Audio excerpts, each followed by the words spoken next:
Hello friends, good afternoon. নতুন একটা video নিয়ে তোমাদের কাছে আবার চলে আসলাম।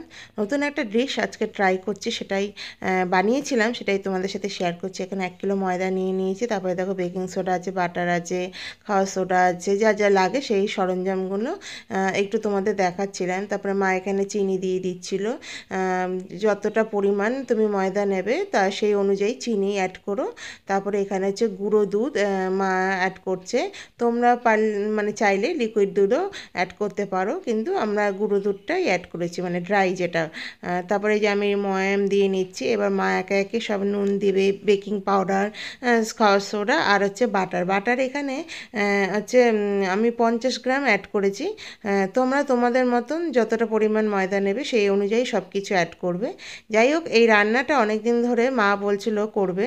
এটা মা ইউটিউব থেকে দেখেছে। মারও খুব ইচ্ছে যে একটু নতুন নতুন কিছু বানাক, বাড়ির সবাই যাতে খাক। তা আমাকে সেদিনকে বলছিল, তা আমি বললাম যে ঠিক আছে, তুমি কবে বানাবে বলো।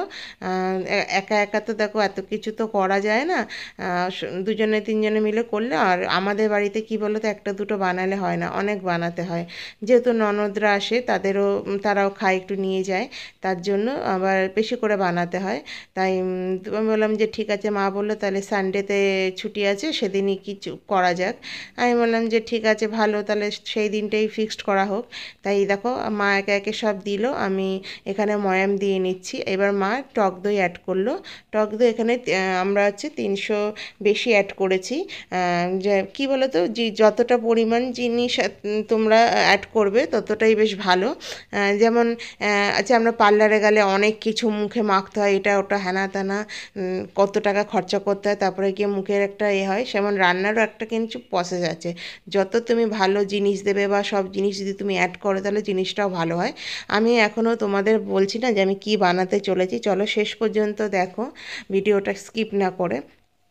যাই হোক, এখানে আটা ময়াম দেওয়া হয়ে গেল। এই দেখো আটার ডো রেডিও হয়ে গেছে। এটা 3-4 ঘন্টা এখন রেখে দেবো। চলো, দুপুরে আটাটা মেখে নিয়েছিলাম। এবার আমি যে পুরটা, আলুর পুরটা, সেটা রেডি করব। এখানে কিছুটা সেদ্ধ আলু নিয়ে নিয়েছি, আর পনির আমি গ্রেট করে নিয়েছি।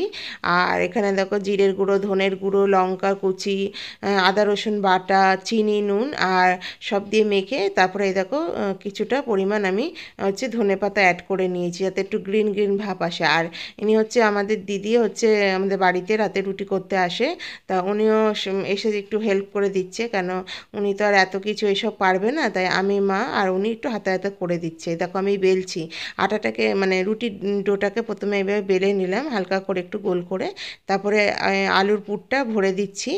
যতটা তোমার আটার সাইজ থাকবে সেই পরিমাণ তুমি পারলে এই আলুর পুরটাকে নিও, বেশ ভালো লাগে।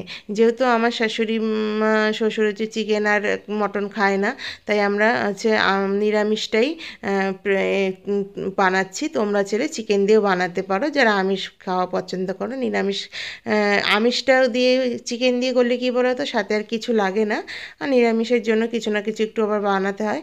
তার জন্য মা আছে ডাল মাখনি বানাচ্ছে, ওখানে মা ডাল মাখনি রেডি করছে, আর আমরা এদিকে এই জিনিসটাকে রেডি করছি। জানি না তোমরা আন্দাজ করতে পেরেছো কিনা কি বানাতে চলেছি।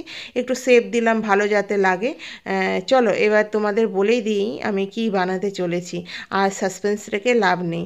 আর এই দেখো, ওপর থেকে একটু ধনেপাতা কুচি আর একটু কালো জিরা আমি দিয়ে আবার একটু প্রেশার দিয়ে বেলে নেব। তোমরা চাইলে কালো জিরের বদলে তিল দিয়ে নিও, কেন তিলটা সবাই তো খায় না, তাই জন্য আমরা কালো জিরাটাই এখানে অ্যাড করেছি। আর আমরা বানাতে চলেছি হচ্ছে কুলচা। মা সেদিন ইউটিউব থেকে দেখে বলছিল একটু কুলচা বানাবে অনেক দিন ধরে, তাই না, ঠিক আছে চলো। এই দেখো কালো জিরা আমি দিয়ে নিলাম, এবার একটু প্রেস করে নেব। তাই দেখো কুলচা বানানোর জন্য সব প্রসেস চলছে।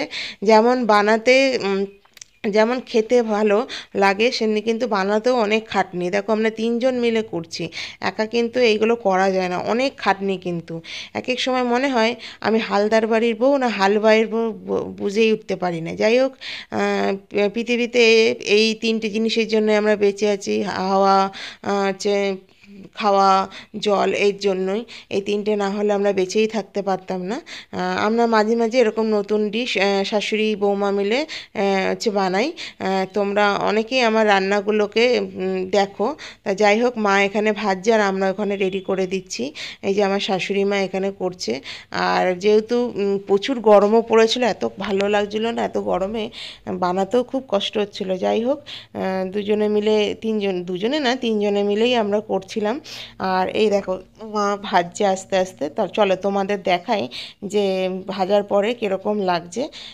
এই দেখো, এই বাটার দিয়ে তো ভাজা হয়।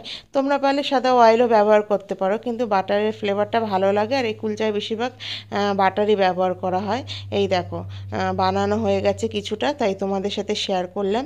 আর শাশুড়ি বৌমা মিলে করছি, তাই একটু ব্যাক ক্যামেরা করে তোমাদের দেখালাম। দিদিরও অনেকটা হয়ে গেছে। তা মাকে বললাম, যাও তুমি এবার একটু হাওয়াতে বসো, অনেকগুলো বেলা হয়ে গেছে।